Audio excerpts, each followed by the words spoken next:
Good morning ಎಲ್ರಿಗೂ. ಮಕ್ಕಳೇ, coding ಮತ್ತು ಡಿಕೋಡಿಂಗ್ನ ಮುಂದುವರೆದ ಭಾಗ ಇವತ್ತು ನೋಡ್ತೀವಿ. ಇವತ್ತಿನ ಕೋಡಿಂಗ್ ಮತ್ತು ಡಿಕೋಡಿಂಗಲ್ಲಿ ನಾವು ನೇರ ಕೋಡಿಂಗ್ ಅಥವಾ ಡೈರೆಕ್ಟ್ ಕೋಡಿಂಗ್ ಎಂಬ ವಿಷಯವನ್ನು ತಿಳ್ಕೊತೀವಿ. ಈ ಹೆಸರು ಮುಖ್ಯ ಅಲ್ಲ, ಪ್ರಶ್ನೆ ಭಾಳ ಮುಖ್ಯ. ಪ್ರಶ್ನೆ ಯಾವ ರೀತಿ ಸಂಯೋಜಿಸಿರ್ತಾರೆ, ಅದನ್ನು ಯಾವ ರೀತಿ ಯೋಚನೆ ಮಾಡಿ ಅದರಲ್ಲಿ ಇರುವ ತರ್ಕನ ಯಾವ ರೀತಿ ತಿಳ್ಕೊಬೇಕು ಮತ್ತು ಅದಕ್ಕೆ ಉತ್ತರ ಹೇಗೆ ಕಂಡುಹಿಡಿಬೇಕು ಅನ್ನೋದು ಭಾಳ ಮುಖ್ಯ ಆಗ್ತದೆ. ಹಸಿವನ್ನು ನೀರು ಎಂದು, ನೀರನ್ನು ನಿದ್ದೆ ಎಂದು, ನಿದ್ದೆಯನ್ನು ಆಹಾರ ಎಂದು, ಆಹಾರವನ್ನು ದಾಹ ಎಂದು, ದಾಹವನ್ನು ಆಯಾಸ ಎಂದು ಸಂಕೇತಿಸಿದರೆ ನಾವು ಬಾಯಾರಿಕೆಯಾದಾಗ ಏನು ಅನುಭವಿಸುತ್ತೇವೆ? ಬಾಯಾರಿಕೆ ಆದಾಗ ನಾವು ಅನುಭವಿಸುವ ಒಂದು ಅದಕ್ಕೇನಂತೀವಿ, ಅನುಭವಿಸೋದಕ್ಕೆ ಆ ಅನುಭವಕ್ಕೆ ಏನಂತೀವಿ? ಬಾಯಾರಿಕೆ ಆದಾಗ ದಾಹ ಅಂತ ಕರಿತೀವಿ. ದಾಹ ಅಂತ ಇಲ್ಲಿ ಉತ್ತರ ತಪ್ಪಾಗ್ತದೆ. ದಾಹ ಅಂದರೆ ಉತ್ತರ ತಪ್ಪಾಗ್ತದೆ. ಯಾಕಂದರೆ ಬಾಯಾರಿಕೆ ಆದಾಗ ನಾವು ದಾಹ ಅನುಭವಿಸ್ತೀವಿ, ಸರಿ. ಆದರೆ ಇಲ್ಲಿ ತರ್ಕದ ಪ್ರಕಾರ, ಪ್ರಶ್ನೆಯಲ್ಲಿ ಕೊಟ್ಟಿರುವ ತರ್ಕದ ಪ್ರಕಾರ ದಾಹವನ್ನು ಆಯಾಸ ಎಂದು ಸಂಕೇತಿಸಿದ್ದೀವಿ. ಸೊ ಇದಕ್ಕೆ ಉತ್ತರ ಏನಾಗ್ತದೆ? ದಾಹದ ಬದಲು ಏನು ಬರಿಬೇಕಾಗತ್ತೆ? ನಾವು ಆಯಾಸ ಅಂತ ಬರಿಬೇಕಾಗತ್ತೆ. ಓಕೆ, ಆಯಾಸ ಅಂತ ಬರಿಬೇಕಾಗತ್ತೆ. ರೈಟ್. ಅದೇ ರೀತಿ ಇನ್ನೊಂದು ಪ್ರಶ್ನೆ ನೋಡಿ. ಸೊ ಮೊದಲ 5 ಪ್ರಶ್ನೆ ನನಗೆ ಬಿಡಿ, ಆಮೇಲೆ ಎಲ್ಲ ಒಟ್ಟಿಗೆ ಹೇಳಂತ್ರಿ. ಎಲ್ಲರೂ ಒಟ್ಟಿಗೆ ಹೇಳಂತ್ರಿ. ಮೊದಲ 5 ಪ್ರಶ್ನೆ ಅಷ್ಟೇ, ಆಯಿತಾ? ಸೊ ಸೂರ್ಯನನ್ನು ಚಂದ್ರ ಎಂದು, ಚಂದ್ರನನ್ನು ನಕ್ಷತ್ರ ಎಂದು, ನಕ್ಷತ್ರವನ್ನು ಗ್ರಹ ಎಂದು, ಗ್ರಹವನ್ನು ಧೂಮಕೇತು ಎಂದು, ಧೂಮಕೇತುವನ್ನು ಉಲ್ಕೆ ಎಂದು ಸಂಕೇತಿಸಿದರೆ ರಾತ್ರಿ ಆಕಾಶದಲ್ಲಿ ಹೊಳೆಯುವ ಚಿಕ್ಕ ಬೆಳಕಿನ ಬಿಂದುಗಳನ್ನು ಏನೆಂದು ಕರೆಯುತ್ತೇವೆ? ಚಿಕ್ಕದಾಗಿ ರಾತ್ರಿ ಆಕಾಶದಲ್ಲಿ ಬಿಂದುಗಳು ಹೊಳಿತಾ ಇರ್ತವೆ, ಅವಕ್ಕೇನಂತೀವಿ? ನಕ್ಷತ್ರ ಅಂತೀವಿ, ರೈಟ್. ಆದರೆ ತರ್ಕದ ಪ್ರಕಾರ ಸಾಗರ ಪಾಟೀಲ್ ನಕ್ಷತ್ರಕ್ಕೆ ಏನಂತ ಸಂಕೇತಿಸಿದ್ದಾರೆ? ನಕ್ಷತ್ರವನ್ನು ಗ್ರಹ ಎಂದು ಸಂಕೇತಿಸಿದ್ದಾರೆ, ಹೌದು ತಾನೇ? ಸೊ ನಕ್ಷತ್ರಕ್ಕೆ ಏನಂತ ಕರಿಬೇಕಾಗತ್ತೆ? ನಾವು ಗ್ರಹ ಅಂತ ಕರಿಬೇಕಾಗತ್ತೆ. ಉತ್ತರ ಏನಾಗುತ್ತೆ? ಇದಕ್ಕೆ ಗ್ರಹ ಆಗುತ್ತೆ, ಆಯಿತಾ? ಗ್ರಹ ಆಗ್ತದೆ. ಅದೇ ರೀತಿ ಇನ್ನೊಂದು ಪ್ರಶ್ನೆ ಇಲ್ಲೊಂದಿದೆ ನೋಡ್ರಿ. ಸಿಂಹವನ್ನು ಆನೆ ಎಂದು, ಆನೆಯನ್ನು ಜಿರಾಫೆ ಎಂದು, ಜಿರಾಫೆಯನ್ನು ಚಿರತೆ ಎಂದು, ಚಿರತೆಯನ್ನು ಕರಡಿ ಎಂದು, ಕರಡಿಯನ್ನು ಕುದುರೆ ಎಂದು ಸಂಕೇತಿಸಿದರೆ ಯಾವ ಪ್ರಾಣಿಯು ಉದ್ದವಾದ ಕತ್ತನ್ನು ಹೊಂದಿದೆ? ಜಿರಾಫೆ. ಉದ್ದವಾದ ಕತ್ತಿರೋದು ಯಾರಿಗೆ? ಜಿರಾಫೆಗೆ. ಆದರೆ ಜಿರಾಫೆಯನ್ನು ಏನಂತ ಕರೆದಿದ್ದೀವಿ ನಾವು? ಚಿರತೆ ಎಂದು ಅಂತ ಕರೆದಿದ್ದೀವಿ. ಸೊ ಇಲ್ಲಿ ಉತ್ತರ ಏನಾಗ್ತದೆ ಮಕ್ಕಳೇ? ಜಿರಾಫೆ ಹಾಕೋದಿಲ್ಲ. ಜಿರಾಫೆ ಬದಲು ಏನಾಗ್ತದೆ? ತರ್ಕದ ಪ್ರಕಾರ, ಲಾಜಿಕ್ ಪ್ರಕಾರ ಚಿರತೆ ಆಗುತ್ತದು. ಗೊತ್ತಾಗ್ತಿದೆಯಾ ಎಲ್ಲರಿಗೂ? ಇನ್ನೆರಡು ಪ್ರಶ್ನೆ ಸಮಾಧಾನವಾಗಿ ನೋಡಿ, ಆಮೇಲೆ ನೀವೇ ಮಾಡ್ತೀರಿ, ನನಗೆ ಗೊತ್ತಿದೆ. ಖಂಡಿತ ಇವತ್ತಿನ ಕ್ಲಾಸ್ ಭಾಳ ಮಜವಾಗಿರಲಿದೆ. ಎಲ್ಲರಿಗೂ ಗೊತ್ತಾಗ್ತದೆ. ಭಾಳ ಈಸಿ ಇದೆ, ಇದು ಭಾಳ ಈಸಿ ಇದೆ. ಮಕ್ಕಳಾಟ ಅಂತರ ಒಗಟ್ಟು ಥರ ಇದೆ ಅಲ್ವಾ? ಒಗಟ್ಟಿನ ರೂಪದಲ್ಲಿದೆ ಅದೆಲ್ಲ. ಕನ್ನಡವನ್ನು ತಮಿಳು ಎಂದು, ತಮಿಳನ್ನು ತೆಲುಗು ಎಂದು, ತೆಲುಗನ್ನು ಮಲಯಾಳಂ ಎಂದು, ಮಲಯಾಳಮನ್ನು ಹಿಂದಿ ಎಂದು, ಹಿಂದಿಯನ್ನು ಇಂಗ್ಲೀಷ್ ಎಂದು ಸಂಕೇತಿಸಿದರೆ ತಮಿಳುನಾಡಿನ ಜನರು ಯಾವ ಭಾಷೆಯನ್ನು ಮಾತನಾಡುತ್ತಾರೆ? ತಮಿಳುನಾಡಿನಲ್ಲಿ ತಮಿಳು ಮಾತಾಡ್ತಾರೆ. ಆದರೆ ತಮಿಳನ್ನು ಏನಂತ ಸಂಕೇತಿಸಿದ್ದೀವಿ ನಾವು? ತೆಲುಗು ಅಂತ ಸಂಕೇತಿಸಿದ್ದೀವಿ. ಮಲಯಾಳಂ ಮಾತಾಡೋದು ಕೇರಳದಲ್ಲಪ್ಪ, ಆಯಿತಾ? ಮಲಯಾಳಂ ಯಾವ ರಾಜ್ಯದಲ್ಲಿ ಮಾತಾಡ್ತಾರೆ? ಕೇರಳದಲ್ಲಿ ಮಾತಾಡ್ತಾರೆ. ತಮಿಳನ್ನು ತಮಿಳುನಾಡಿನಲ್ಲಿ ಮಾತಾಡ್ತಾರೆ. ಆದರೆ ತಮಿಳನ್ನು ಏನಂತ ಸಂಕೇತಿಸಿದ್ದೀವಿ ನಾವು? ತೆಲುಗು ಎಂದು ಸಂಕೇತಿಸಿದ್ದೀವಿ. ಹಾಗಾಗಿ ಉತ್ತರ ಏನಾಗ್ತದೆ? ಇಲ್ಲಿ ತರ್ಕದ ಪ್ರಕಾರ ಉತ್ತರ ತೆಲುಗು ಆಗ್ತದೆ. ಮಳೆಯನ್ನು ಮಂಜು ಎಂದು, ಮಂಜನ್ನು ಬಿಸಿಲು ಎಂದು, ಬಿಸಿಲನ್ನು ಚಳಿ ಎಂದು, ಚಳಿಯನ್ನು ಗಾಳಿ ಎಂದು, ಗಾಳಿಯನ್ನು ಮೋಡ ಎಂದು ಸಂಕೇತಿಸಿದರೆ ನೀರಿನ ಹನಿಗಳು ಆಕಾಶದಿಂದ ಭೂಮಿಗೆ ಬೀಳುವುದನ್ನು ಏನಂತ ಕರಿತೀವಿ ನಾವು? ನೀರಿನ ಹನಿಗಳು ಆಕಾಶದಿಂದ ಭೂಮಿಗೆ ಬೀಳ್ತಾವಲ್ಲ, ಅವಕ್ಕೇನಂತೀವಿ? ಮಳೆ. ಆದರೆ ಮಳೆಯನ್ನು ಏನಂತ ಸಂಕೇತಿಸಿದ್ದೀವಿ ಇಲ್ಲಿ? ಸೊ ಉತ್ತರ ಏನಾಗುತ್ತೆ? ಮಂಜು. ಮಳೆ ಅಲ್ಲ. ಉತ್ತರ ಏನಾಗ್ತದೆ? ಮಂಜು, ಆಯಿತಾ? ಸೊ ಈಗ ಬಹುತೇಕ ಆಯ್ತಲ್ವ? ನಮ್ಮದು 5 ಪ್ರಶ್ನೆ ನಾನು ಮಾಡಿದ್ದೇನೆ, ರೈಟ್? ಸೊ ಈ ಉಳಿದವು ಎಲ್ಲ ಪ್ರಶ್ನೆಗಳು ನಿಮಗೆಲ್ಲರಿಗೂ, ಆಯಿತಾ ಅಲೇಶ್? ಎಲ್ಲ ಪ್ರಶ್ನೆಗಳು ಎಲ್ಲರಿಗೂ ಇವಾಗ you are open to take the questions. ನಾವು ಕೇಳಿದಿರಲ್ವ? ಎಲ್ಲರಿಗೂ ಅರ್ಥ ಆಗಿದೆ ಅಲ್ವಾ? ರೈಟ್. ಲೇಖನ, ಎನಿ ಡೌಟ್ಸ್ ಕಂದ? ಏನಾದ್ರು ಡೌಟ್ ಇದೆಯಾ? ಗೊತ್ತಾಯ್ತಲ್ವ ಹೇಗೆ ಮಾಡ್ಬೋದು ಅಂತ? Okay, very good. ಇದಕ್ಕೆ ಆನ್ಸರ್ ಮಾಡಿದ್ವಲ್ಲ ನಾವು. ಇದಕ್ಕೆ ಮಂಜು ಅಂತ ಹೇಳಿದ್ವಲ್ವ? ಮಂಜು. ಹಾಕಲಿಲ್ಲ. ರೈಟ್. ಕೈಯನ್ನು ಕಾಲು ಎಂದು, ಕಾಲನ್ನು ತಲೆ ಎಂದು, ತಲೆಯನ್ನು ಹೊಟ್ಟೆ ಎಂದು, ಹೊಟ್ಟೆಯನ್ನು ಬೆನ್ನು ಎಂದು, ಬೆನ್ನನ್ನು ಮೂಗು ಎಂದು ಸಂಕೇತಿಸಿದರೆ ನಾವು ಯಾವುದರ ಮೂಲಕ ನಿಂತುಕೊಳ್ಳುತ್ತೇವೆ? ತಲೆ ಮೇಲೆ ನಿಂತ್ಕೊಂತೀರೇನ್ರಿ? ಸೌಮ್ಯ ಕೇಳಕ್ಕೆ ಎಷ್ಟು ವಿಚಿತ್ರ ಅನ್ಸುತ್ತಲ್ವ, ತಲೆ ಮೇಲೆ ನಿಲ್ಲಕ್ಕಾಗತ್ತಾ ಸರ್? ಕಾಲ ಮೇಲೆ ತಾನೇ ನಿಲ್ಲೋದು. ಯೋಗಾಸನ ಮಾಡಬೇಕಾದ್ರೆ ಎಲ್ಲೋ ಒಂದ್ಸರಿ ತಲೆ ಮೇಲೆ ನಿಲ್ಬೋದು, ಇಲ್ಲ ಹನುಮಂತ ಪಲ್ಟಿ ಹೊಡಿತಿರ್ತಾರೆ ಅವನು ತಲೆ ಮೇಲೆ ನಿಲ್ಬೋದು, ಹೌದಾ? ಆದರೆ ಎಲ್ಲರೂ ತಲೆ ಮೇಲೆ ನಿಲ್ಲಕ್ಕೆ ಸಾಧ್ಯವೇ? ಅಲ್ಲ, ನಾವು ಕಾಲ ಮೇಲೆ ನಿಲ್ಲೋದು ಕರೆಕ್ಟ್. ನಾವು ನಿಲ್ಲೋದು ಎದ್ರ ಮೇಲೆ? ಕಾಲ ಮೇಲೆ. ಆದರೆ ತರ್ಕದ ಪ್ರಕಾರ ಕಾಲನ್ನು ಏನಂತ ಸಂಕೇತಿಸಿದ್ವಿ? ತಲೆ ಎಂದು ಸಂಕೇತಿಸಿದ್ವಿ. ಹಾಗಾಗಿ ನಾವು ಈ ಪ್ರಶ್ನೆಗೆ ಈ ಉತ್ತರ ಏನಾಗ್ತದೆ? ತಲೆ ಆಗ್ತದೆ. Fantastic, fantastic. ಇನ್ನೊಂದು ಪ್ರಶ್ನೆ ಇದೆ ನೋಡ್ರಿ. ಭಾನುವಾರವನ್ನು ಸೋಮವಾರ ಎಂದು, ಸೋಮವಾರವನ್ನು ಮಂಗಳವಾರ, ಮಂಗಳವಾರವನ್ನು ಬುಧವಾರ, ಬುಧವಾರ ಗುರುವಾರ, ಗುರುವಾರನ ಶುಕ್ರವಾರ ಎಂದು ಸಂಕೇತಿಸಿದರೆ ವಾರದ ಮೊದಲ ದಿನ ಯಾವುದಿಲ್ಲಿ? ಭಾನುವಾರ ಅಲ್ವಾ? ಆ ಭಾನುವಾರವನ್ನು ಏನಂತ ಸಂಕೇತಿಸಿದ್ವಿ? ಸೋಮವಾರ ಅಂತ ಸಂಕೇತಿಸಿದ್ವಿ, ಹೌದಾ ಇಲ್ವಾ? ಎಕ್ಸಾಕ್ಟ್ಲಿ. ಅಲ್ಲ, ಹೇಳಿದ್ರು ಸಾಲದ? ಹೇಳಿದ್ರು ಸಾಲದ? ಓಕೆ, ಮಾರ್ಕ್ ಮಾಡಿರಿ ಅಂತಿದ್ದೀರಿ, ಮಾಡ್ತೀನಿ, ತೊಂದರೆ ಇಲ್ಲ, ಆಯಿತಾ? ಮನೆಯನ್ನು ಶಾಲೆ ಎಂದು, ಶಾಲೆಯನ್ನು ಆಸ್ಪತ್ರೆ ಎಂದು, ಆಸ್ಪತ್ರೆಯನ್ನು ಬ್ಯಾಂಕ್ ಎಂದು, ಬ್ಯಾಂಕನ್ನು ಹೋಟೆಲ್ ಎಂದು, ಹೋಟೆಲನ್ನು ದೇವಾಲಯ ಎಂದು ಸಂಕೇತಿಸಿದರೆ ನಾವು ಎಲ್ಲಿ ಊಟ ಮಾಡುತ್ತೇವೆ?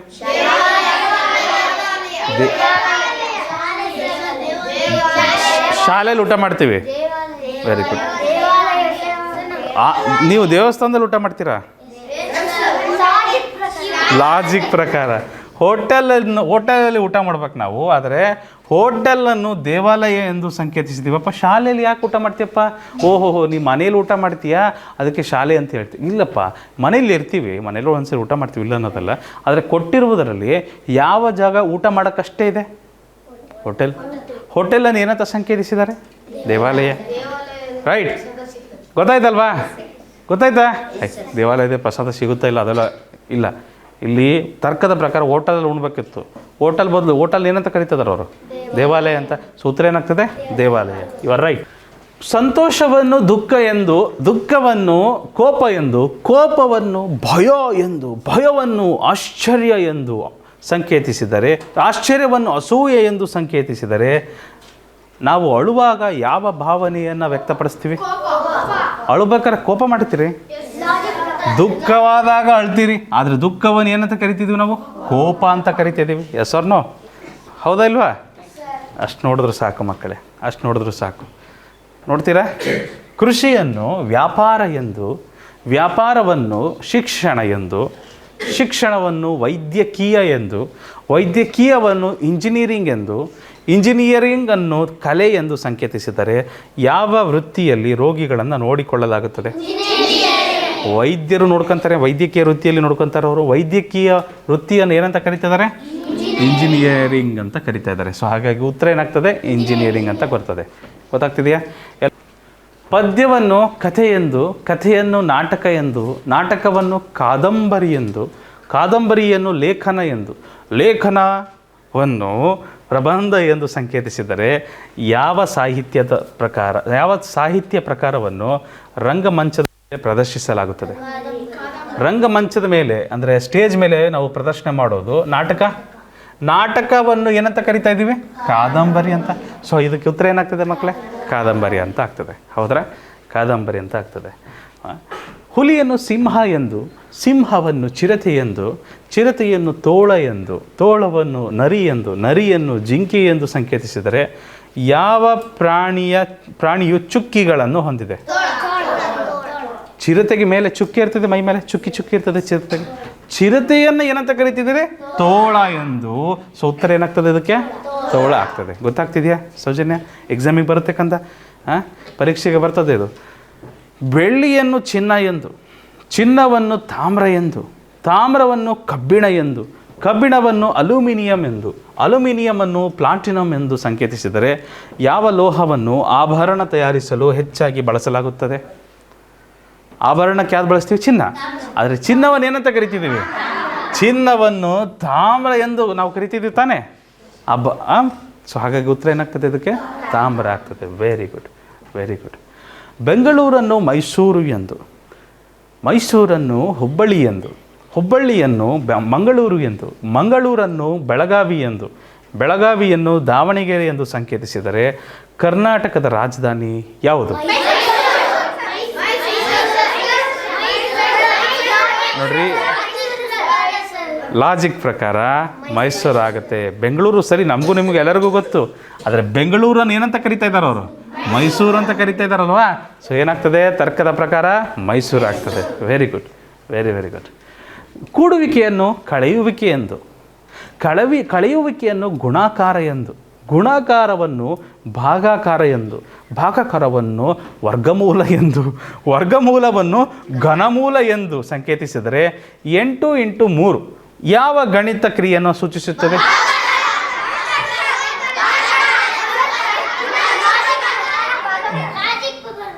ಗುಣಾಕಾರ.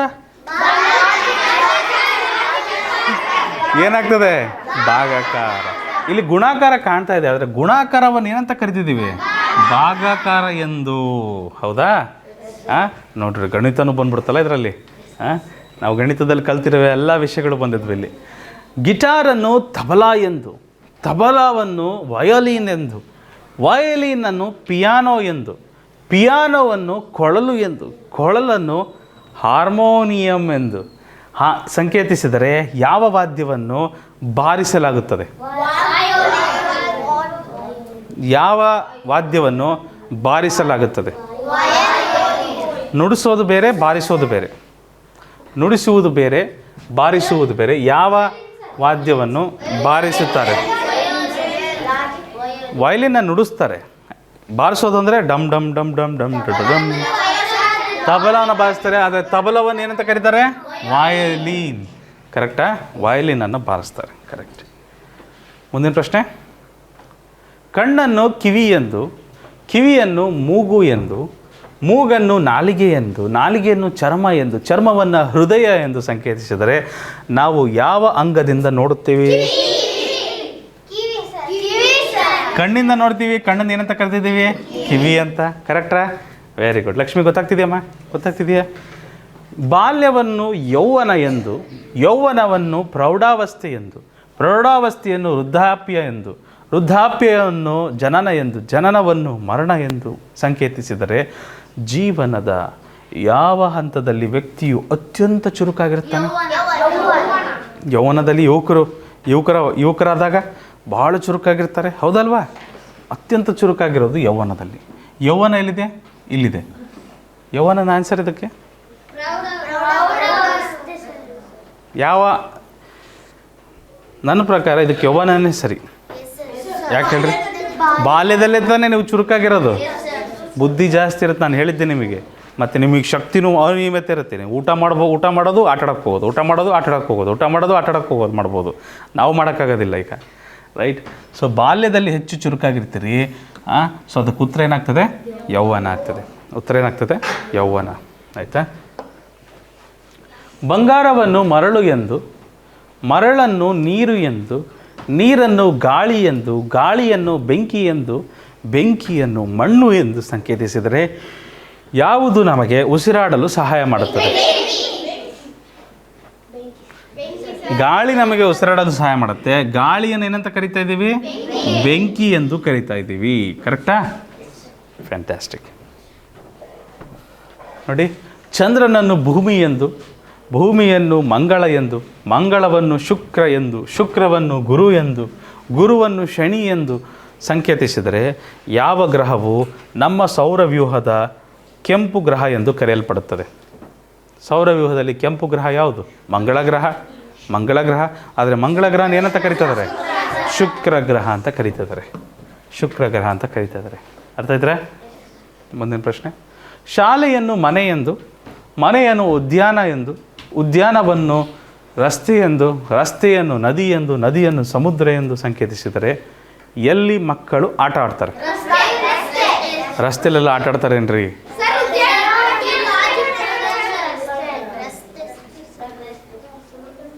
ಪಾರ್ಕು.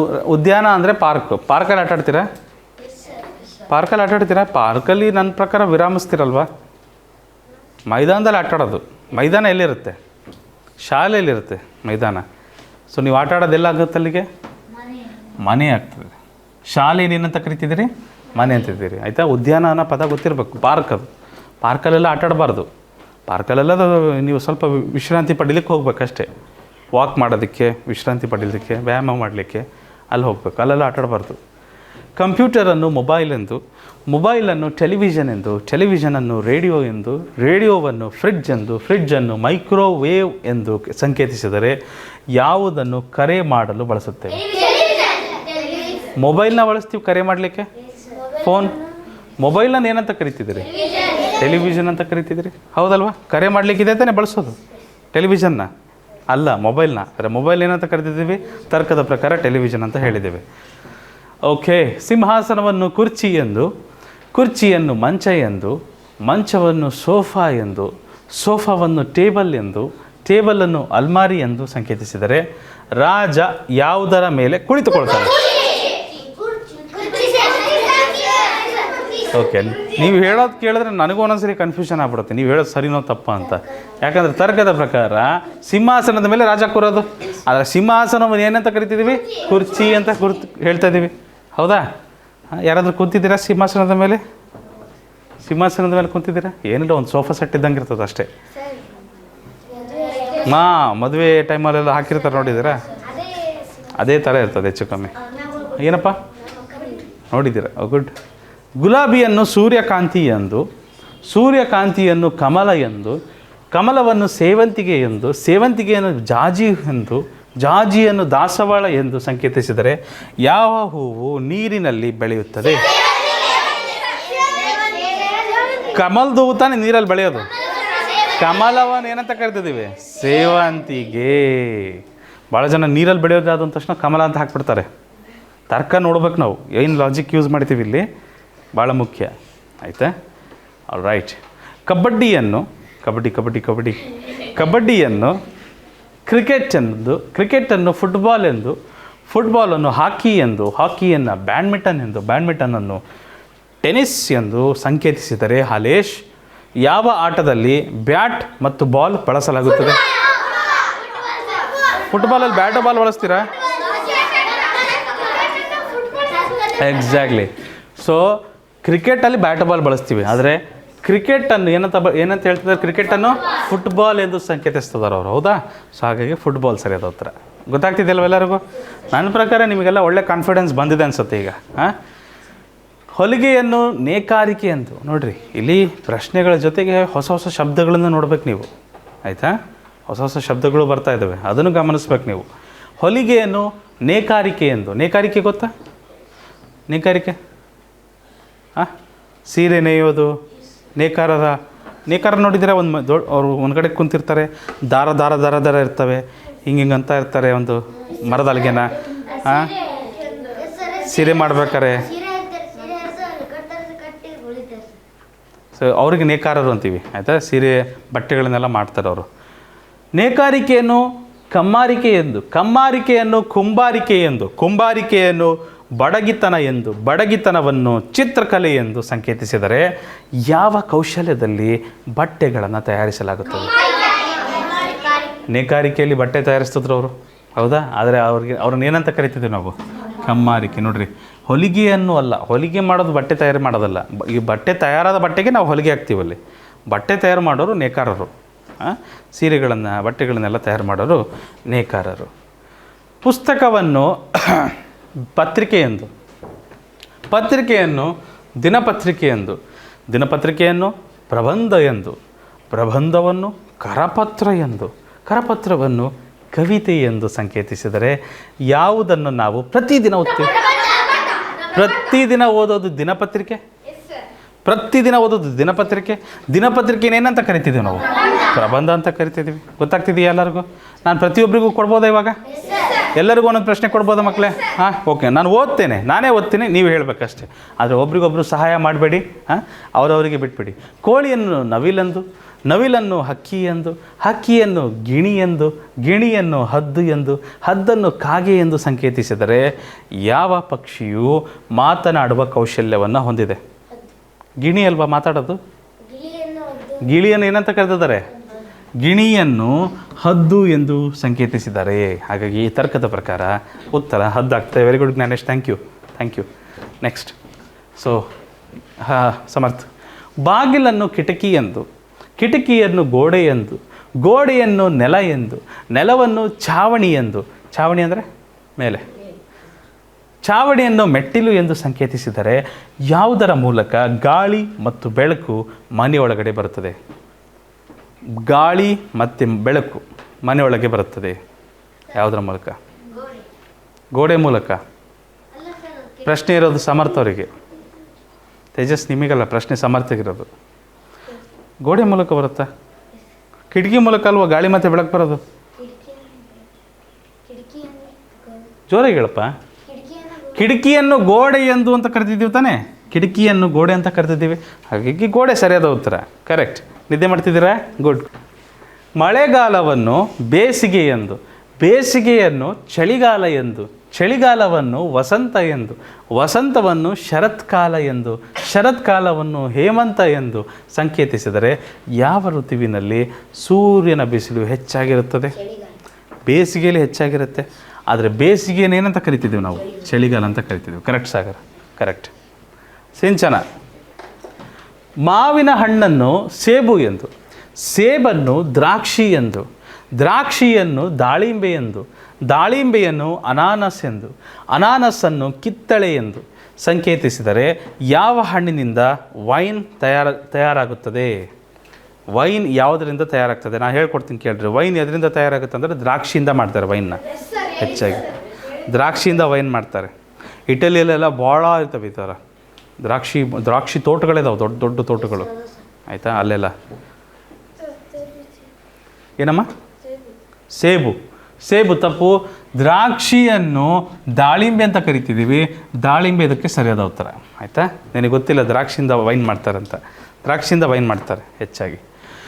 ವೈದ್ಯರನ್ನು ಶಿಕ್ಷಕ ಎಂದು, ಶಿಕ್ಷಕರನ್ನು ಇಂಜಿನಿಯರ್ ಎಂದು, ಇಂಜಿನಿಯರನ್ನು ವಕೀಲ ಎಂದು, ವಕೀಲರನ್ನು ಪೊಲೀಸ್ ಎಂದು, ಪೊಲೀಸನ್ನು ಪೈಲಟ್ ಎಂದು ಸಂಕೇತಿಸಿದರೆ ಯಾರು ರೋಗಿಗಳನ್ನು ನೋಡಿಕೊಳ್ಳುತ್ತಾರೆ? ಯಾರು ರೋಗಿಗಳನ್ನು ನೋಡ್ಕೊಳ್ತಾರೆ? ಶಿಕ್ಷಕರು. ಶಿಕ್ಷಕರ ಅಲ್ಲ, ವೈದ್ಯರು ರೋಗಿಗಳನ್ನು ನೋಡ್ಕೊಳ್ಳೋದು. ವೈದ್ಯರ ಬದಲು ಯಾರನ್ನ ಹೇಳ್ಬೇಕು ನಾವು?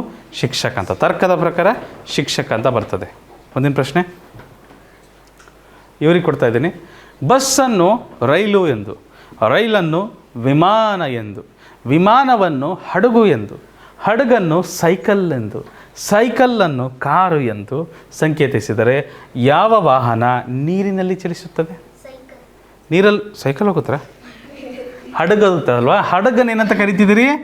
ಸೈಕಲ್ ಅಂತ ಕರಿತಿದ್ದೀವಿ. ಗೊತ್ತಾಯ್ತಾ?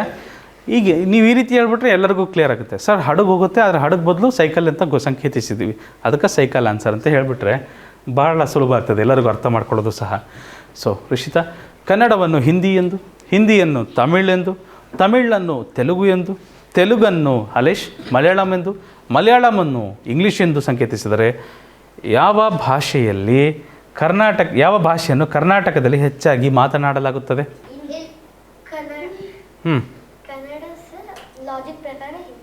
Very good. ಕನ್ನಡ ಮಾತಾಡ್ತೀವಿ, ಆದರೆ ಪ್ರಶ್ನೆ ಪ್ರಕಾರ, ತರ್ಕದ ಪ್ರಕಾರ ಅದು ಹಿಂದಿ ಆಗ್ತದೆ. Very good, very good. Soumya, Shri, ಮೊಬೈಲನ್ನು ಲ್ಯಾಪ್ಟಾಪ್ ಎಂದು, ಲ್ಯಾಪ್ಟಾಪನ್ನು ಟ್ಯಾಬ್ಲೆಟ್ ಎಂದು, ಟ್ಯಾಬ್ಲೆಟನ್ನು ಡೆಸ್ಕ್ಟಾಪ್ ಎಂದು, ಡೆಸ್ಕ್ಟಾಪನ್ನು ಸ್ಮಾರ್ಟ್ ವಾಚ್ ಎಂದು, ಸ್ಮಾರ್ಟ್ ವಾಚನ್ನು ಸ್ಮಾರ್ಟ್ ಟಿ ವಿ ಎಂದು ಸಂಕೇತಿಸಿದರೆ ಯಾವ ಸಾಧನವನ್ನು ನಾವು ಸುಲಭವಾಗಿ ಜೇಬಿನಲ್ಲಿ ಕೊಂಡೊಯ್ಯಬಹುದು? ಜೋಬಲ್ಲಿ ಕೊಂಡೊಯ್ಯೋದು ಯಾವುದು? ಮೊಬೈಲ್. ಹೌದು ತಾನೆ? ಮೊಬೈಲ್ ತಾನೇ ಆನ್ಸರ್ ಇದಕ್ಕೆ. Very good, very good. Mobile ಏನೇನಂತ ಸಂಕೇತಿಸಿದ್ವಿ? ಲ್ಯಾಪ್ಟಾಪ್ ಅಂತ. ಗಣಿತವನ್ನು ವಿಜ್ಞಾನ ಎಂದು, ವಿಜ್ಞಾನವನ್ನು ಇತಿಹಾಸ ಎಂದು, ಇತಿಹಾಸವನ್ನು ಭೂಗೋಳ ಎಂದು, ಭೂಗೋಳವನ್ನು ಸಾಹಿತ್ಯ ಎಂದು, ಸಾಹಿತ್ಯವನ್ನು ಕಲೆ ಎಂದು ಸಂಕೇತಿಸಿದರೆ ಯಾವ ವಿಷಯದಲ್ಲಿ ನಾವು ಭೂತಕಾಲದ ಘಟನೆಗಳನ್ನು ಅಧ್ಯಯನ ಮಾಡ್ತೇವೆ? ಭೂತಕಾಲದ ಘಟನೆಗಳನ್ನು ಯಾವ ವಿಷಯದಲ್ಲಿ ಅಧ್ಯಯನ ಮಾಡ್ತೀವಿ? ಯಾವ ವಿಷಯದಲ್ಲಿ ಅಧ್ಯಯನ ಮಾಡ್ತೀವಿ? ಹಾಗೆ ಕೇಳ್ತಾ ಇದ್ದೀನಿ. ಇದು ಬಿಡ್ರಿ. ಇತಿಹಾಸನ ಏನಂತ ಸಂಕೇತಿಸಿದ್ದೀವಿ? ಭೂಗೋಳ ಅಂತ ಸಂಕೇತಿಸಿದ್ದೀವಿ ಅಷ್ಟೇ. ಹಳೆಯ ವಿಷಯಗಳ ಬಗ್ಗೆ ನಾವು ಯಾವ ಒಂದು ವಿಷಯದಲ್ಲಿ ಚರ್ಚಿಸ್ತೀವಿ? ಇತಿಹಾಸದಲ್ಲಿ. Very good, very good. ಭಾರತವನ್ನು ಚೀನಾ ಎಂದು, ಚೀನಾವನ್ನು ಜಪಾನ್ ಎಂದು, ಜಪಾನನ್ನು ಅಮೇರಿಕ ಎಂದು, ಅಮೇರಿಕವನ್ನು ರಷ್ಯಾ ಎಂದು, ರಷ್ಯಾವನ್ನು ಆಸ್ಟ್ರೇಲಿಯಾ ಎಂದು ಸಂಕೇತಿಸಿದರೆ ಯಾವ ದೇಶದ ರಾಜಧಾನಿ ನವದೆಹಲಿ? ಚೀನಾದು ಬೀಜಿಂಗ್ ಅಲ್ವೇ? ಭಾರತದ ರಾಜಧಾನಿ ನವದೆಹಲಿ, ಆದರೆ ಭಾರತವನ್ನು ಏನಂತ ಸಂಕೇತಿಸಿದ್ದೀವಿ? ಚೀನಾ ಅಂತ ಸಂಕೇತಿಸಿದ್ದೀವಿ. ಗೊತ್ತಾಗ್ತಿದೆಯಾ? ಈಸಿದೆ. ಬಿಳಿಯನ್ನು ಕಪ್ಪು ಎಂದು, ಕಪ್ಪನ್ನು ಕೆಂಪು ಎಂದು, ಕೆಂಪನ್ನು ನೀಲಿ ಎಂದು, ನೀಲಿಯನ್ನು ಹಸಿರು ಎಂದು, ಹಸಿರನ್ನು ಹಳದಿ ಎಂದು ಸಂಕೇತಿಸಿದರೆ ಯಾವ ಬಣ್ಣವನ್ನು ಶಾಂತಿಯ ಸಂಕೇತವಾಗಿ ಪರಿಗಣಿಸಲಾಗುತ್ತದೆ? ಶಾಂತಿಯ ಸಂಕೇತ ಅಂತ ಯಾವ ಬಣ್ಣಕ್ಕೆ ಹೇಳ್ತೇವೆ? ಬಿಳಿ ಬಣ್ಣಕ್ಕೆ ಹೇಳ್ತೇವೆ. ಬಿಳಿಯನ್ನು ಏನಂತ ಕರೆದಿದ್ದೇವೆ ನಾವು? ಕಪ್ಪು ಅಂತ ಕರಿತಿದ್ದೀವಿ. ಕರೆಕ್ಟ್ರಾ? ಗೊತ್ತಾಗ್ತಿದೆಯಾ ಮಕ್ಕಳೇ? ಬಿಳಿಯನ್ನು ಏನಂತ ಕರೆದಿದ್ದೀವಿ? ಕಪ್ಪು ಅಂತ ಕರಿತಿದ್ದೀವಿ. Very good. ಮುಂದಿನ ಪ್ರಶ್ನೆಗೆ ಹೋಗ್ಬೋದ್ರಾ? ಹಗಲನ್ನು ರಾತ್ರಿ ಎಂದು, ರಾತ್ರಿಯನ್ನು ಸಂಜೆ ಎಂದು, ಸಂಜೆಯನ್ನು ಬೆಳಗ್ಗೆ ಎಂದು, ಬೆಳಗ್ಗೆಯನ್ನು ಮಧ್ಯಾಹ್ನ ಎಂದು, ಮಧ್ಯಾಹ್ನವನ್ನು ಮುಂಜಾನೆ ಎಂದು ಸಂಕೇತಿಸಿದರೆ ಯಾವಾಗ ಸೂರ್ಯ ಮುಳುಗುತ್ತಾನೆ? ಸೂರ್ಯ ಮುಳುಗೋದು ಯಾವಾಗ? ರಾತ್ರಿನ ಸಂಜೆನ? ಸಂಜೆ ಮುಳುಗ್ತಾನೆ ಸೂರ್ಯ. ಸಂಜೆನ ಏನಂತ ಕರೀತಾ ಇದ್ದಾರೆ? ಬೆಳಗ್ಗೆ. ರೈಟ್. ಸಂಜೆನ ಏನಂತ ಕರೀತಾ ಇದ್ದಾರೆ? ಬೆಳಗ್ಗೆ. ಸೂರ್ಯ ಮುಳುಗಿದ್ಮೇಲೆ ರಾತ್ರಿ ಆಗುತ್ತೆ, ಹೌದಲ್ವಾ? ಫ್ಯಾಂಟಾಸ್ಟಿಕ್. ಸೊ ಸ್ನೇಹ, ಕವಿಯನ್ನು ಚಿತ್ರಕಾರ ಎಂದು, ಚಿತ್ರಕಾರನನ್ನು ಸಂಗೀತಗಾರ ಎಂದು, ಸಂಗೀತಗಾರನನ್ನು ನಟ ಎಂದು, ನಟನನ್ನು ಶಿಲ್ಪಿ ಎಂದು, ಶಿಲ್ಪಿಯನ್ನು ನೃತ್ಯಗಾರ ಎಂದು ಸಂಕೇತಿಸಿದರೆ ಯಾರು ಪದಗಳ ಮೂಲಕ ಭಾವನೆಗಳನ್ನು ವ್ಯಕ್ತಪಡಿಸ್ತಾರೆ? ಪದಗಳ ಮೂಲಕ ಭಾವನೆ ವ್ಯಕ್ತಪಡಿಸೋದಕ್ಕೆ ಏನಂತೀವಿ? ಹಾಗೆ ಕೇಳ್ತಾ ಇದ್ದೇನೆ. ನಾಟಕ ಅಲ್ಲ. ನಾಟಕ ಅಭಿನಯದ ಮೂಲಕ ನೀವು ಮಾಡೋದು, ನಟ ಅಲ್ಲ. ಪದಗಳ ಮೂಲಕ ಭಾವನೆ ವ್ಯಕ್ತಪಡಿಸೋರು ಯಾರು? ಕವಿ. Very good. ಅದರ ಕವಿಯನ್ನು ಏನಂತ ಕರೆದಿದ್ದೇವೆ ನಾವು ಇಲ್ಲಿ? ಚಿತ್ರಕಾರ. ಚಿತ್ರಕಾರ. ಚಿತ್ರಕಾರ. ಚಿತ್ರಕಾರ ಸರಿಯಾಗ್ತದೆ. ನೀವು ಹೇಳ್ರಿ ಸುಷ್ಮಿತಾ. ಕುದುರೆಯನ್ನು ಆಕಳು ಎಂದು, ಆಕಳನ್ನು ಕುರಿ ಎಂದು, ಕುರಿಯನ್ನು ಮೇಕೆ ಎಂದು, ಮೇಕೆಯನ್ನು ಕೋಳಿ ಎಂದು ಸಂಕೇತಿಸಿದರೆ ಯಾವ ಪ್ರಾಣಿಯನ್ನು ಸವಾರಿ ಮಾಡಲು ಬಯಸುತ್ತಾರೆ? ಆಕಳ ಮೇಲೆ ಸವಾರಿ ಮಾಡ್ತೀರಿ ನೀವು? ಕುದುರೆ ಮೇಲೆ ಸವಾರಿ ಮಾಡ್ತೀರಿ, ಆದರೆ ಕುದುರೆಯನ್ನು ಏನಂತ ಸಂಕೇತಿಸಿದ್ದೇವೆ? ಆಕಳು ಅಂತ. ಕರೆಕ್ಟ್ ಆದ ಉತ್ತರ. Very good. ಸರಿಯಾದ ಉತ್ತರ.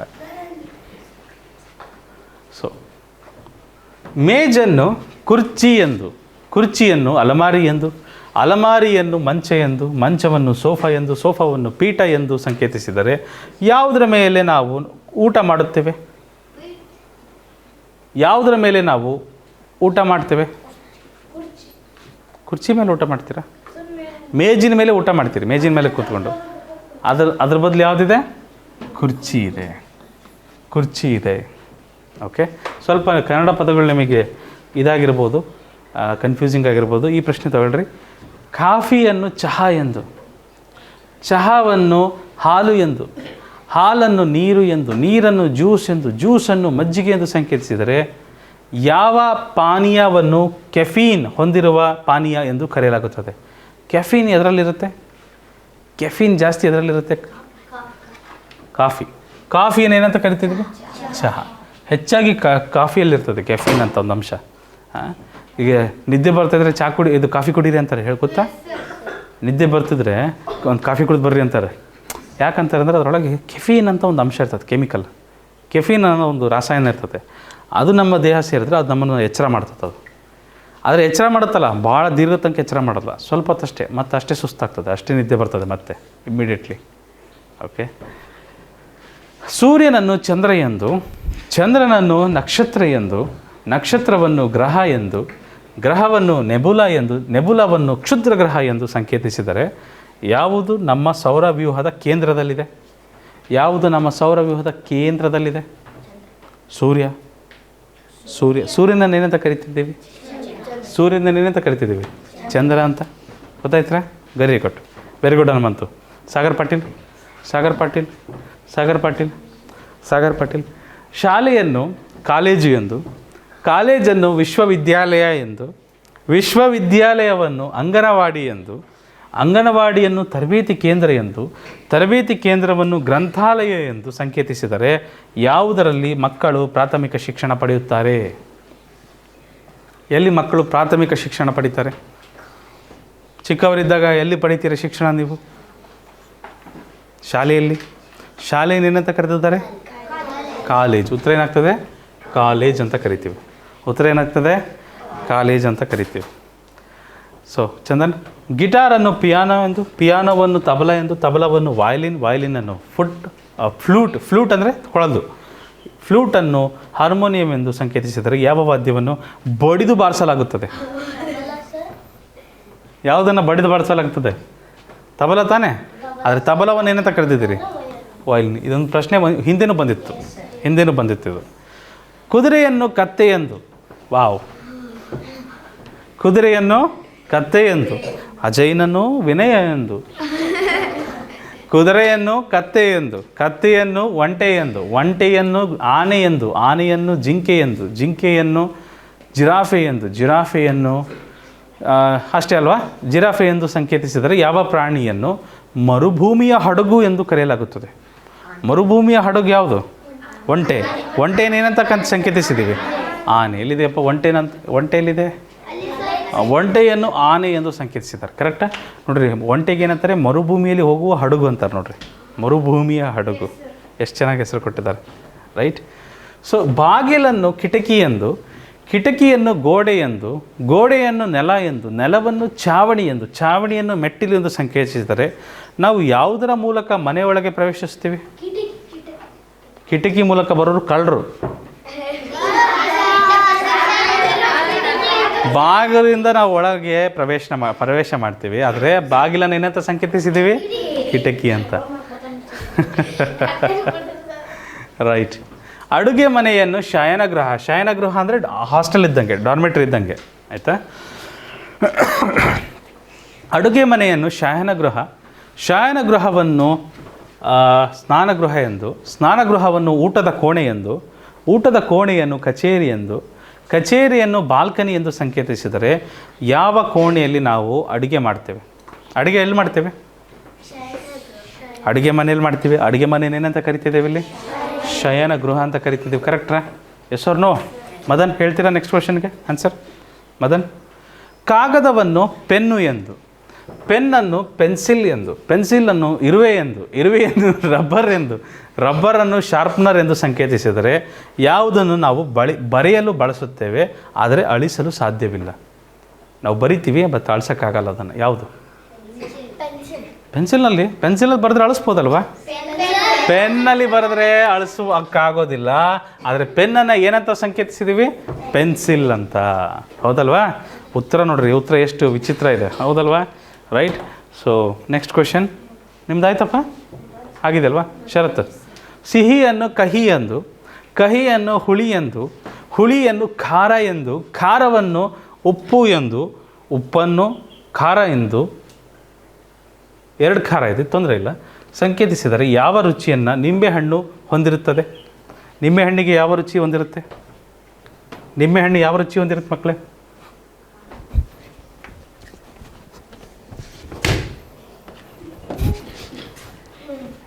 ಯಾವ ರುಚಿ ಹೊಂದಿರುತ್ತೆ?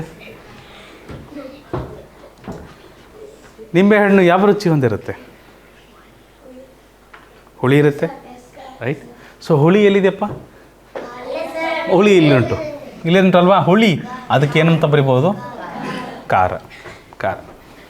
ಮುಂದಿನ ಪ್ರಶ್ನೆ, ಬಾಯಿಯನ್ನು ಕಣ್ಣು ಎಂದು, ಕಣ್ಣನ್ನು ಕಿವಿ ಎಂದು, ಕಿವಿಯನ್ನು ಮೂಗು ಎಂದು, ಮೂಗನ್ನು ನಾಲಿಗೆ ಎಂದು, ನಾಲಿಗೆಯನ್ನು ಹಲ್ಲು ಎಂದು ಸಂಕೇತಿಸಿದರೆ ಯಾವುದರ ಮೂಲಕ ನಾವು ಆಹಾರದ ರುಚಿಯನ್ನು ಅನುಭವಿಸುತ್ತೇವೆ?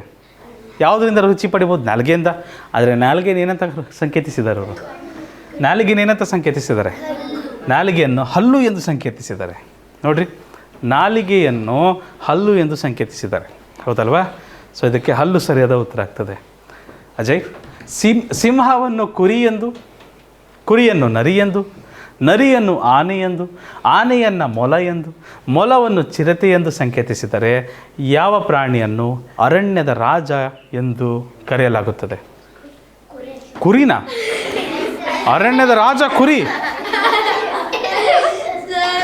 ಸಿಂಹ. ಹೌದಾ? ಸಿಂಹಕ್ಕೆ ತರ್ಕದ ಪ್ರಕಾರ ಏನನ್ನ ಹೇಳಿದ್ದೇವೆ? ಕುರಿ ಅಂತ ಕರಿತಾ ಇದ್ದೀವಿ, ಹೌದಲ್ವಾ? ಸೊ ಹಾಗಾಗಿ ಕುರಿ ಆಗ್ತದೆ, ಇಲ್ಲಿ ಕುರಿ ಆಗ್ತದೆ. Very good. ಆಕಾಶವನ್ನು ಸಮುದ್ರ ಎಂದು, ಸಮುದ್ರವನ್ನು ಸಮುದ್ರವನ್ನು ಮರುಭೂಮಿ ಎಂದು, ಮರುಭೂಮಿಯನ್ನು ಕಾಡು ಎಂದು, ಕಾಡನ್ನು ಪರ್ವತ ಎಂದು, ಪರ್ವತವನ್ನು ಬಯಲು ಎಂದು ಸಂಕೇತಿಸಿದರೆ ಯಾವುದರಲ್ಲಿ ಮರಳು ಹೆಚ್ಚಾಗಿರುತ್ತದೆ? ಮರಳೆಲ್ಲಿ ಹೆಚ್ಚಾಗಿರುತ್ತೆ? ಕಾಡಲ್ಲಿ. ಸೊ ಕಾಡು ಸರಿಯಾದ ಉತ್ತರ. ಮರುಭೂಮಿಯಲ್ಲಿ ಹೆಚ್ಚಾಗಿರುತ್ತೆ, ಮರುಭೂಮಿನ ಕಾಡು ಅಂತ ಕರಿತೀವಿ. ಎಕ್ಸಾಕ್ಟ್ಲಿ, ಲಾಜಿಕ್ ಪ್ರಕಾರ. Very good. ಉದಯ್ ಬಾಲಾಜಿ. ಬಾಲಾಜಿ, ಡಾಕ್ಟರನ್ನು ಶಿಕ್ಷಕ ಎಂದು, ಶಿಕ್ಷಕರನ್ನು ಪೊಲೀಸ್ ಎಂದು, ಪೊಲೀಸರನ್ನು ವಕೀಲರೆಂದು, ವಕೀಲರನ್ನು ಇಂಜಿನಿಯರ್ ಎಂದು, ಇಂಜಿನಿಯರನ್ನು ಪೈಲಟ್ ಎಂದು ಸಂಕೇತಿಸಿದರೆ ಯಾರು ವಿದ್ಯಾರ್ಥಿಗಳಿಗೆ ಪಾಠ ಮಾಡ್ತಾರೆ? ಪೊಲೀಸರ? ಶಿಕ್ಷಕರು. ಶಿಕ್ಷಕರನ್ನು ಏನಂತ ಕರಿತಿದ್ದೀರಿ? ಪೊಲೀಸ್ ಅಂತ. Correct answer. ಪ್ರತೀಕ್ರಾಜ್, ಬೆಂಗಳೂರನ್ನು ಮೈಸೂರು ಎಂದು, ಮೈಸೂರನ್ನು ಹುಬ್ಬಳ್ಳಿ ಎಂದು, ಹುಬ್ಬಳ್ಳಿಯನ್ನು ಮಂಗಳೂರು ಎಂದು, ಮಂಗಳೂರನ್ನು ಬೆಳಗಾವಿ ಎಂದು, ಬೆಳಗಾವಿಯನ್ನು ದಾವಣಗೆರೆ ಎಂದು ಸಂಕೇತಿಸಿದರೆ ಯಾವ ನಗರವನ್ನು ಕರ್ನಾಟಕದ ಸಾಂಸ್ಕೃತಿಕ ರಾಜಧಾನಿ ಎಂದು ಕರೆಯಲಾಗುತ್ತದೆ? ಕರ್ನಾಟಕದ ಸಾಂಸ್ಕೃತಿಕ ರಾಜಧಾನಿ ಯಾವುದು? ಮೈಸೂರನ್ನ ಏನಂತ ಸಂಕೇತಿಸಿದ್ದಾರೆ? ಮೈಸೂರನ್ನು ಏನಂತ ಸಂಕೇತಿಸಿದ್ದಾರೆ? ಹುಬ್ಬಳ್ಳಿ. ಎಲ್ಲಿದೆಯಪ್ಪ? ಇಲ್ಲಿದೆ. ಗೊತ್ತಾಯ್ತರ? ಆಡಳಿತ ರಾಜಧಾನಿ ಬೆಂಗಳೂರು. ಕಾರ್ಬನನ್ನು ಆಕ್ಸಿಜನ್ ಎಂದು, ನಿಸಾರ್ ಅಹಮದ್, ಕಾರ್ಬನನ್ನು ಆಕ್ಸಿಜನ್ ಎಂದು, ಆಕ್ಸಿಜನ್ನನ್ನು ಹೈಡ್ರೋಜನ್ ಎಂದು, ಹೈಡ್ರೋಜನನ್ನು ನೈಟ್ರೋಜನ್ ಎಂದು, ನೈಟ್ರೋಜನನ್ನು ಹೀಲಿಯಂ ಎಂದು, ಹೀಲಿಯಮನ್ನು ಸೋಡಿಯಂ ಎಂದು ಸಂಕೇತಿಸಿದರೆ ಯಾವ ಅನಿಲವನ್ನು ನಾವು ಉಸಿರಾಡಲು ಬಳಸ್ತೀವಿ? ಉಸಿರಾಡಕ್ಕೆ ಯಾವ್ದು ಬೇಕು ನಮಗೆ? ಆಕ್ಸಿಜನ್ ಬೇಕು. ಆಕ್ಸಿಜನನ್ನು ಏನಂತ ಸಂಕೇತಿಸಿದ್ದಾರೆ? ಎಕ್ಸಾಕ್ಟ್ಲಿ, ಆಕ್ಸಿಜನನ್ನು ಏನಂತ ಸಂಕೇತಿಸಿದ್ದಾರೆ? ಹೈಡ್ರೋಜನ್. ನಮಗೆ ಉಸಿರಾಡಕ್ಕೆ ಬೇಕಾಗಿರೋದು ಆಕ್ಸಿಜನ್, ಆಯಿತಾ? ಅದನ್ನು ಏನಂತ ಸಂಕೇತಿಸಿದ್ದಾರೆ? ಹೈಡ್ರೋಜನ್ ಅಂತ ಸಮರ್ಥಿಸಿ. ಹೊಲವನ್ನು ಕಾಡು ಎಂದು, ಕಾಡನ್ನು ತೋಟ ಎಂದು, ತೋಟವನ್ನು ಉದ್ಯಾನ ಎಂದು, ಉದ್ಯಾನವನ್ನು ಮರುಭೂಮಿ ಎಂದು, ಮರುಭೂಮಿಯನ್ನು ಬಯಲು ಎಂದು ಸಂಕೇತಿಸಿದರೆ ಎಲ್ಲಿ ರೈತರು ಬೆಳೆ ಬೆಳೀತಾರೆ? ಕಾಡಲ್ಲಿ ಬೆಳೀತಾರ? ಹೊಲವನ್ನು ಏನಂತ ಕರಿತಾ ಇದ್ದಾರೆ? Very good. ಹೊಲದಲ್ಲಿ ರೈತರು ಬೆಳೆ ಬೆಳೀತಾರೆ, ಅದನ್ನ ಏನಂತ ಕರಿತಾ ಇದ್ದಾರೆ? ಕಾಡು ಎಂದು ಕರಿತಾ ಇದ್ದಾರೆ. ಸೊ ಅದಕ್ಕೆ ಉತ್ತರ, ಸರಿಯಾದ ಉತ್ತರ ಏನಾಗ್ತದೆ? ಕಾಡು. Very good. ಹನುಮಂತ್, ಸಾಹಿತ್ಯವನ್ನು ಸಂಗೀತ ಎಂದು, ಸಂಗೀತವನ್ನು ನೃತ್ಯ ಎಂದು, ನೃತ್ಯವನ್ನು ಚಿತ್ರಕಲೆ ಎಂದು, ಚಿತ್ರಕಲೆಯನ್ನು ಶಿಲ್ಪಕಲೆ ಎಂದು, ಶಿಲ್ಪಕಲೆಯನ್ನು ನಾಟಕ ಎಂದು ಸಂಕೇತಿಸಿದರೆ ಯಾವ ಕಲೆಯು ಧ್ವನಿಯನ್ನು ಬಳಸುತ್ತದೆ? ಯಾವುದರಲ್ಲಿ ಧ್ವನಿ ಬಳಕೆ ಆಗ್ತದೆ ಹೆಚ್ಚಾಗಿ? ಸಂಗೀತದಲ್ಲಿ. ಸಂಗೀತನ ಏನಂತ ಕರಿತಿದ್ದೀವಿ? ಸಂಗೀತವನ್ನು ನೃತ್ಯ ಎಂದು ಕರಿತಿದ್ದೀವಿ. ಸೊ ಅದು ಉತ್ತರ ಏನಾಗ್ತದೆ? ನೃತ್ಯ ಆಗ್ತದೆ. ಆಯ್ತರ? ಉತ್ತರ ಏನಾಗ್ತದೆ? ನೃತ್ಯ ಆಗ್ತದೆ. ಸೊ ಹಲೀಶ್, ಮಳೆಯನ್ನು ಮಂಜು ಎಂದು, ಮಳೆಯನ್ನು ಮಂಜು ಎಂದು, ಮಂಜನ್ನು ಮೋಡ ಎಂದು, ಹಲೀಶ್, ಮೋಡವನ್ನು ಗಾಳಿ ಎಂದು, ಗಾಳಿಯನ್ನು ಮಿಂಚು ಎಂದು, ಮಿಂಚನ್ನು ಗುಡುಗು ಎಂದು ಸಂಕೇತಿಸಿದರೆ ಯಾವುದು ನೀರಿನ ಹನಿಗಳ ರೂಪದಲ್ಲಿ ಭೂಮಿಗೆ ಬೀಳುತ್ತೆ? ಅಲ್ಲ. ಮಳೆಯನ್ನು ಏನಂತ ಕರಿತಾ ಇದ್ದೀವಿ? ಮಂಜು. ಈ ಕ್ವಶನ್ ರಿಪೀಟ್ ಆಗಿದೆ, ನೋಡ್ತಾ ಇದ್ದೀರಾ? ಈ ಪ್ರಶ್ನೆ ರಿಪೀಟ್ ಆಗಿದೆ ನಿಮಗೆ. ಸ್ವಲ್ಪ ಪದಗಳಷ್ಟೇ ಬದಲಾಗಿದೆ. ತೇಜಸ್, ಹೃದಯವನ್ನು ಮೆದುಳು ಎಂದು, ಮೆದುಳನ್ನು ಶ್ವಾಸಕೋಶವೆಂದು. ಶ್ವಾಸಕೋಶ ಅಂದರೆ ನಾವು ಉಸಿರಾಡಲು ಚೀಲಗಳಿದಾವೆ ಒಳಗಡೆ ಎರಡು, ಹಿಗ್ಗುತ್ತಿರ್ತಾವೆ ಕುಗ್ಗುತ್ತಿರ್ತಾವೆ, ಅವಕ್ಕೆ ಏನಂತೀವಿ? ಲಂಗ್ಸ್ ಅಂತೀವಿ. ಶ್ವಾಸಕೋಶನ್ನು ಯಕೃತ್ ಎಂದು, ಯಕೃತ್ತನ್ನು ಮೂತ್ರಪಿಂಡ ಎಂದು, ಮೂತ್ರಪಿಂಡ ಅಂದರೆ ಕಿಡ್ನಿ, ಮೂತ್ರಪಿಂಡವನ್ನು ಜಠರ ಎಂದು, ಜಠರ ಅಂದರೆ ಇದು ಹೊಟ್ಟೆ ಬರುತ್ತಲ್ಲ ಇಲ್ಲಿ ದೊಡ್ಡದು, ನಿಮ್ಗೆ ಊಟ ಮಾಡಿದ್ದೆಲ್ಲ ಸೇರ್ತದಲ್ಲ, ಇಲ್ಲಿ ದೊಡ್ಡ ಚೀಲ ಇದೆ, ಅದಕ್ಕೆ ಜಠರ ಅಂತೀವಿ ಎಂದು ಸಂಕೇತಿಸಿದರೆ ಯಾವ ಅಂಗವು ರಕ್ತವನ್ನು ಪಂಪ್ ಮಾಡ್ತದೆ? ಹೃದಯ. ಹೃದಯವನ್ನು ಮೆದುಳು ಎಂದು ಕರಿತಿದ್ದೀವಿ. ಸೊ ಸರಿಯಾದ ಉತ್ತರ ಮೆದುಳು ಆಗ್ತದೆ. ಗುಡ್, ಸರಿಯಾದ ಉತ್ತರ ಮೆದುಳು, ಸರಿಯಾದ ಉತ್ತರ. ರೈಟ್. ಎಲ್ಲರದ್ದು ಆಯಿತಾ? ಎಲ್ಲಪ್ಪ ಲಾಸ್ಟ್ ಒಂದು ಹೇಳ್ರಿ. ಬಸ್ಸನ್ನು ಕಾರು ಎಂದು, ಕಾರನ್ನು ಸೈಕಲ್ ಎಂದು, ಸೈಕಲನ್ನು ವಿಮಾನ ಎಂದು, ವಿಮಾನವನ್ನು ಹಡಗು ಎಂದು, ಹಡಗನ್ನು ರೈಲು ಎಂದು ಸಂಕೇತಿಸಿದರೆ ಯಾವ ವಾಹನಕ್ಕೆ 2 ಚಕ್ರಗಳಿದ್ದಾವೆ? ಯಾವ ವಾಹನಕ್ಕೆ 2 ಚಕ್ರಗಳಿದೆ? 2 ಚಕ್ರ ಇದ್ದಾವೆ. 2 ಚಕ್ರ ಇರೋದು ಯಾವ ವಾಹನಕ್ಕೆ?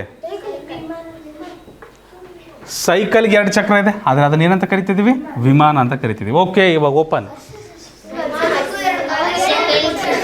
ನೀನು ಹೇಳ್ಬೇಕಾ? ಓಕೆ. ಹರ್ಷ, ಸಿಂಹಾಸನವನ್ನು ಮಂಚ ಎಂದು ಮಂಚವನ್ನು, ಕುರ್ಚಿ ಎಂದು ಕುರ್ಚಿಯನ್ನು, ಸೋಫಾ ಎಂದು ಸೋಫಾವನ್ನು, ಬೆಂಚ್ ಎಂದು ಬೆಂಚನ್ನು, ಪೀಠ ಎಂದು ಕರೀತಾರೆ. ಸಂಕೇತಿಸಿದರೆ ಯಾವುದರ ಮೇಲೆ ರಾಜ ಕುಳಿತುಕೊಳ್ಳುತ್ತಾನೆ? ಬಂದಿತ್ತು ಅಲ್ಲ, ಮಂಚ, ಸಿಂಹಾಸನದ ಮೇಲೆ ಕೂರೋದು ರಾಜ, ಅದನ್ನು ಈ ಸರಿ ಏನಂತ ಕರಿತಾ ಇದ್ದೀವಿ? ಮಂಚ. ಹೋದ ಸರಿ ಪ್ರಶ್ನೆಯಲ್ಲಿ ಕುರ್ಚಿ ಬಂದಿತ್ತು, ಈ ಸರಿ ಪ್ರಶ್ನೆಯಲ್ಲಿ ಮಂಚ ಬಂದಿದೆ. ಆಯಿತಾ? ರೆಡಿ ಇದ್ದೀರಾ ಎಲ್ಲರೂ? ಓಕೆ, ನಾನು ಓದಿ ಹೇಳಲ್ಲ, ನೀವೇ ಉತ್ತರ ಹೇಳಬೇಕಾಗುತ್ತೆ. Okay, done.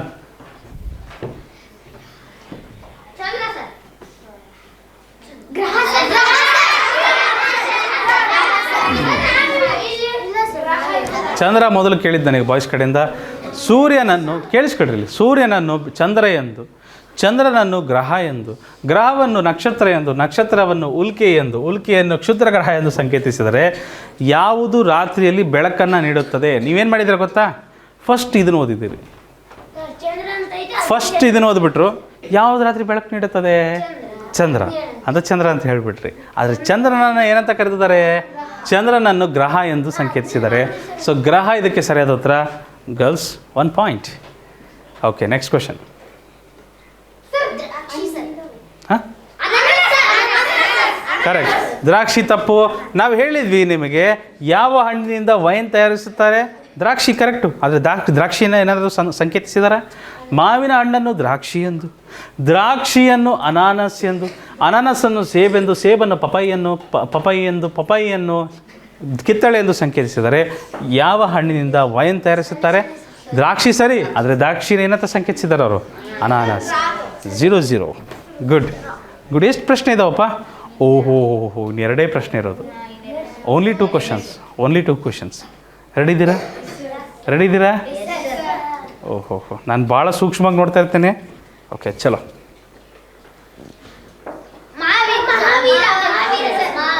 Right answer.